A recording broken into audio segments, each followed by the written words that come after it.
La sortie du jour de Diane Chenouda. Bonjour Diane. Bonjour Thomas. Ce matin, les icônes américaines, ça se passe au Grand Palais, puis à Aix-en-Provence cet été. Oui, si vous aimez le pop art, Warhol et les autres, mais pas que, vous avez là le meilleur de la peinture américaine des années 60 à nos jours, 50 chefs-d'œuvre, le best-of de la collection du MoMA de San Francisco et de la collection Fisher, le fondateur de Gap, oui, qui était fou d'art. Donald, oui, absolument, Donald Fisher a constitué avant sa mort l'une des plus grandes collections d'art contemporain au monde, plus de 1000 pièces, que du beau, emblématique, comme le confirme le commissaire Laurent Salamé ici, la fameuse Liz Taylor, sublime de Warhol, icône des icônes. Là, vous avez ce fameux vert bleu sur les paupières, le rouge.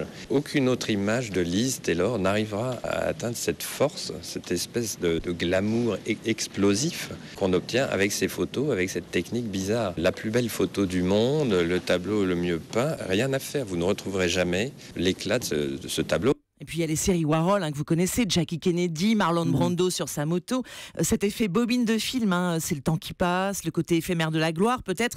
Il y a cet artiste américain aussi que j'aime beaucoup, Thomas, Chuck Close. Vous savez, il fait des portraits hyper ressemblants de loin et une précision photographique, mais quand on s'approche, c'est abstrait, on ne voit que de petits carrés de couleurs, c'est vraiment fascinant. Autre chef-d'œuvre qui vous a beaucoup plu, Diane, ce sont des dessins de couleurs réalisés sur le mur même du Grand Palais. Oui, alors c'est incroyable, c'est un chef-d'œuvre minimaliste de Sol Lewitt, des carrés de couleurs presque transparents sur le mur.